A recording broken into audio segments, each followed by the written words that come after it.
Hi everyone, my name's Lily. I'm the book reviewer behind Utopia State of Mind, and today I'm bringing you my August wrap up. It has been so long since I filmed something. I am still out of practice. Nothing was working right. It's been a while.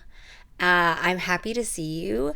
Let's chat. Let's catch up. Okay, so first of all, why haven't you seen me? You haven't seen stuff from me for a while, and that's because you'll find out. August wrap up time.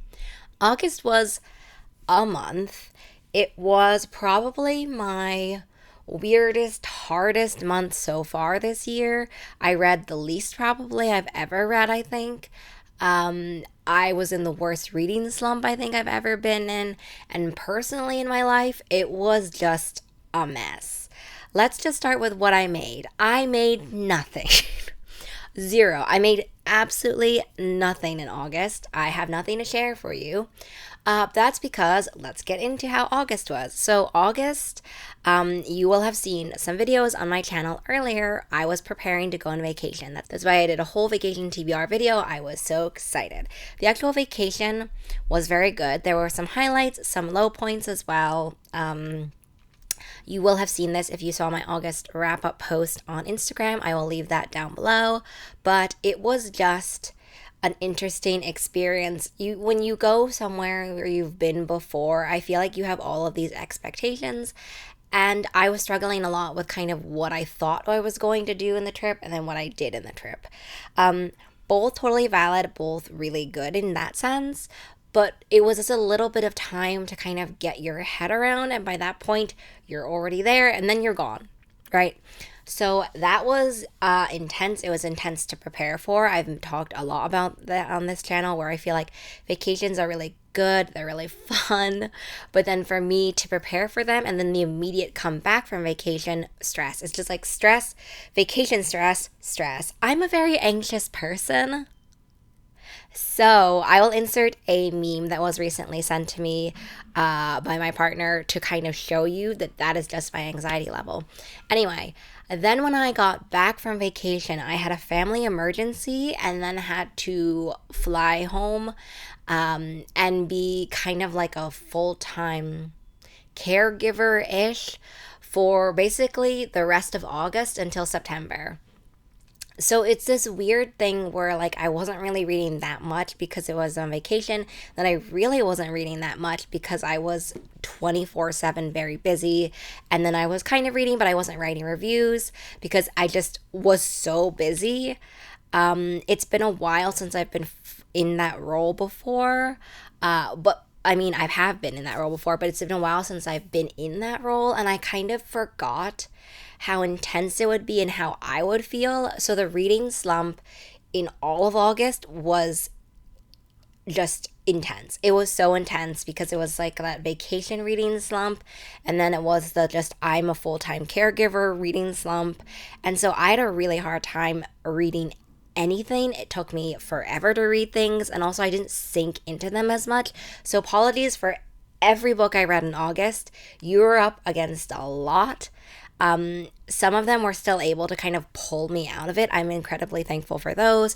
There are some where I was kind of like, if I wasn't literally having to think about 5 million things for tomorrow, or think about how I get to where I'm going tomorrow, or think about the hike I'm going to go tomorrow, or thinking about like checking out and that process, or thinking about, getting food prepared and what I'm going to prepare for this day and what grocery shopping and whatever, like if I wasn't doing all of that, then I would enjoy these books a lot more. And I felt it. And so because I felt it, I just felt so upset with myself reading wise in August. Like I just felt like I could be doing so much better. These books should be hitting harder. And so it was just emotionally very hard. August was extremely hard. It was my most difficult emotional month ever. I hope we're going downhill from now. But I still was able to read some really great books. As I said, stats dismal. I read 14% of books with queer characters as main characters. Not great. 59% of those with characters of color as main characters, so I did enjoy that. But yeah, in general, my reading month was all over the place. I was trying to balance tours and obligations, and I'm so behind on obligations. So So I'm extremely sorry if you're waiting for something. I love how I was so optimistic in July. I sent out my last panel emails and I was like, I'm ready to plan these. And then crickets for me all of August. So if you're watching, that's why.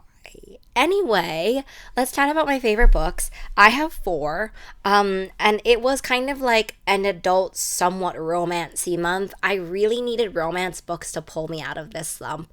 There's something about those heavy dopamine, serotonin, or whatever you want to call it, hits, and there's something about the fast-paced romance, the happy endings, the predictable beats in that sense, in terms of like emotional arcs that just got me. So let me just start off with adult speculative fiction. They all had a kind of romantic element to them.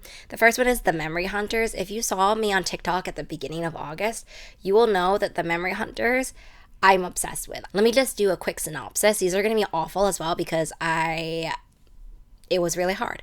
The Memory Hunter is basically is about a speculative fiction, almost in the future world, where everyone is kind of paired. There's kind of like a memory hunter and then someone who kind of pulls you out. So the memory hunters or the memory people, I don't remember any of the titles, any of the terms. They go into these, they can see these objects and they kind of like touch them and then they're thrown into the memory of the past. And so they're paired with a person who's supposed to help them come out of it and like pull them out of it and also help rein them in because you can get stuck in all of these different memories. They can start to kind of erode who you are. You can sort of start becoming one of those memories. Super fascinating. The world building for this is something that I adore and I cannot get over. But I think as well, what I really loved is the romance aspect of this was so good. Slow burn, super subtle, but also so yearny. Second of all, or third of all, what I really also appreciated was the way that kind of like the Splinter in the Sky, kind of like some other books that have talked about the ethics of museums, the ethics of acquisitions, the ethics of kind of history. The Memory Hunters also explores what it means to hold a collective memory, who literally holds these memories, who gatekeeps these memories, and what who these memories should be accessible to. I don't want to go too much into it because there are major spoilers, but that is a major theme that I see tied into a lot, like also about museum acquisitions, like any museums, any libraries, kind of any institutions that hold memories, cultural histories, kinds of things. I found this incredibly relevant. I've also found it incredibly moving. So the Memory Hunters, it's a book that has amazing action, amazing kind of fast-paced adventure, almost kind of treasure hunting vibes. It also has these incredible themes about acquisitions and ethics and also the romance. Like it just win, win, win, win, win, basically.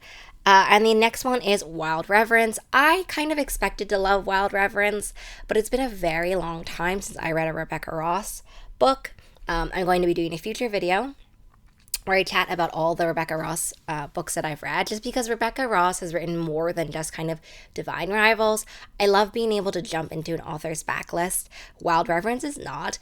It's kind of like a prequel to the Divine Rivals world, which I didn't really realize when I picked it up. But basically, it kind of talks about some of the gods or some of the figures in these myths and these lore that we've talked about before. Basically, is it spoilery? But basically, one of the gods, there's like in terms of trope maps, there's kind of childhood romance, best friends, also fake dating. So basically, this person is a herald and she ends up kind of dream walking into this human's dreams from when he was a child and when she was a child. That's kind of the starting premise. But then later she becomes a herald. She kind of has to go, not on the lam, but she kind of has to disappear from that for a while, which introduces some interesting feelings. And she ends up seeing him again because she's a herald for various gods, and she tries to prevent or tries to warn him of an upcoming death or bad thing happening. And then they get back into each other's orbit, and then basically it's like, how can I help you? How can I save you? Let's get fake married? And that's what happens. And then there's all sorts of ramifications because she is kind of this god-like figure.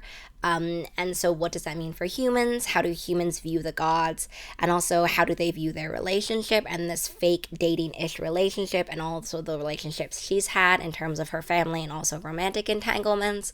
So It was just so swoony. Childhood romance, like it just gets under my skin. It's one of my favorite tropes, one of my favorite romantic pairings. It just gets me every time, and this was so good. It's been a while since I jumped headfirst into a straight up fantasy swoon, and I'm in it. Like I was in it. It was just so fun. I loved the fake romance aspect. Everything was just so fabulous. The yearning, like the yearning and the swooning in this was so good. I don't know what I was expecting because I remember reading Divine Rivals as well and kind of feeling like the swoon of this is chef's kiss, but this takes it to another level because I feel like in Divine Rivals there's very much still kind of this super mystery element. It's been a while since I've read Divine Rivals though, but this super kind of mystery element and the war that's going on, the sort of that kind, those five feelings to me take a little bit away from the swoon in terms of the swoon kind of sweeping you away. But in this one, okay, while there are some scenes of battle and some scenes of war, it doesn't feel as sort of historically relevant to us because the other one kind of feels sort of like PTSD from World War I, World War II kind of vibes. But this one, since it's so fantastical in some elements and also historically much further, because when there are these war, this setting, it sort of feels not medieval, but it sort of feels much, much older in that sense. So all of the things kind of lend to it feeling a little bit more distanced. And so the swoons, they sweep in, and it was so good. I am so excited to get all of my copies. I just ordered the Owl Crate copy, and I'm so excited also for my L'Oreal books copy. So those are the two speculative fiction sort of romantic-ish as well books. And then I have two just straight up romances. The first one is The Roommate Risk by Talia Hibbert.